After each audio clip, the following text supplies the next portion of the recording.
Crypto and Metaverse. The metaverse will allow us to do things we cannot do in reality, much as video games do. We can destroy things and kill people without fear of punishment or retribution. We can be risque and push cultural and societal norms beyond traditional boundaries, cloaked by anonymity and invincibility in the metaverse. We can fly, experiment with drugs and cheat on our partners. The metaverse will, at times, be trippy and hallucinogenic. We can live our best, most ideal lives in a body like Avatar and quickly revert back to our real lives without changing physical locations. We can parachute in and out of this world in seconds, seamlessly interweaving multiple different realities into the natural rhythms of our lives.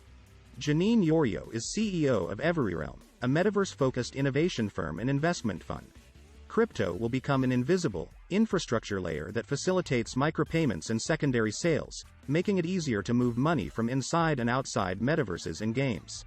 There will be many metaverse tokens, but there is likely to be one super currency that can be used in nearly all of them, likely a USD-pegged stablecoin.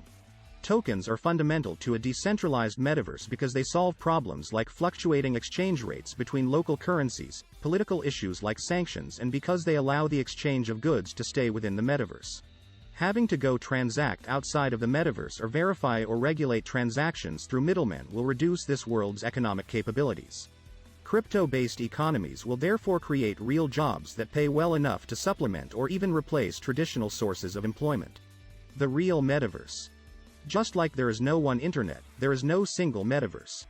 Current platforms, such as Decentraland, have benefited from the recent wave of interest in metaverse technology, but Decentraland is more of a proof of concept of the addictive and superior experiences the metaverse has on offer. Shopping in Decentraland today is arguably worse than shopping on Amazon. Music concerts in Decentraland are arguably worse than they are on Zoom.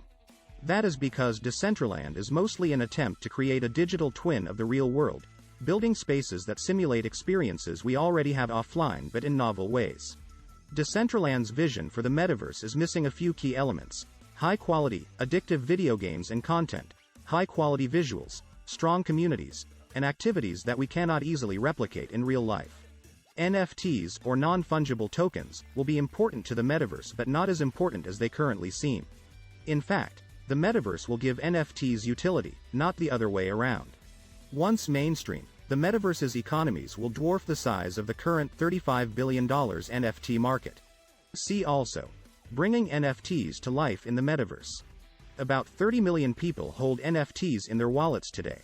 However, more than 250 million people play video games and 4 billion people use social media, two experiences at the center of the metaverse. In terms of valuing the metaverse using NFTs, these tokens are to the metaverse as the tail is to the dog. There are many innovations that must occur between now and when this seamless, mainstream version of the metaverse takes hold, and these are the areas we are focused on at Everyrealm. Improved audio quality. As we learned from 2 years of video conference calls, audio quality is a critical component to online socialization. You may have noticed that your brain feels more fatigued after a day of Zoom than it does after a day of conversations in real life. That is because audio on Zoom experiences what is called packet loss, which is what happens when packets of data fail to reach their destination across the network. This occurs for a number of reasons, mainly network congestion. Crosstalk and spatial audio, the audio styles utilized in Gather Town, make for a more natural, intuitive and engaging audio experience for players.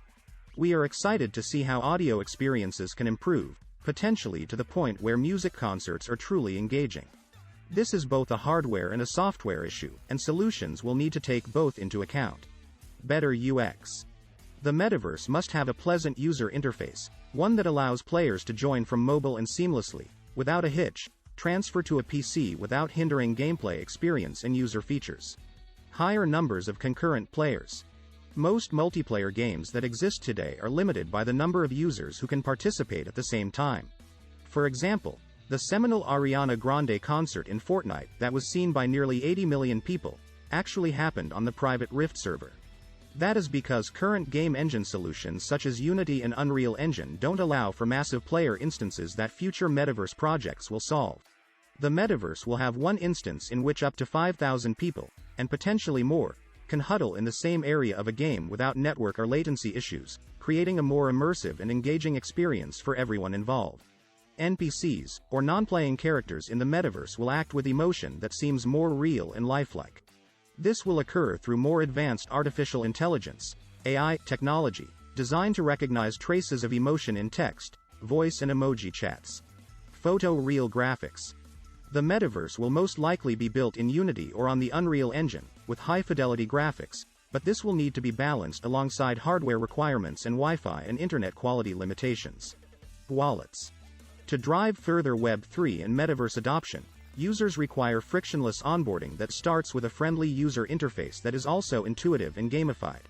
Wallet onboarding should feel as frictionless as Web2 logins in order to allow people to participate as quickly as possible without delay. Financial microtransactions on the blockchain and reduced transaction gas fees will enable high rates of transactions and are a prerequisite for a seamless metaverse experience.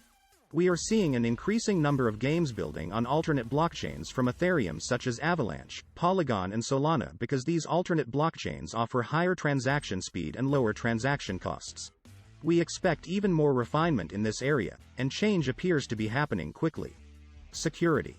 Security and decentralization are of the utmost importance in blockchain-based metaverse and gaming products. Developers are actively reducing the risk of breaches and hacks by building and integrating with reliable, high-validator blockchains that are truly decentralized and distributed. Metaverse and blockchain interoperability. The future is multi-chain. A multi-chain future is the goal within the blockchain community, but we aren't there yet. Today, blockchains are not directly integrated and require bridges to transfer assets from one another. Bridges have been the primary cause of several hacks as there has been over $1 billion in bridge-related hacks in just over a year. DAOs. Decentralized Autonomous Organizations, DAOs, will govern the metaverse, and DAO tooling will simplify governance and formation of these systems. Users will control metaverse protocols through active governance within DAOs.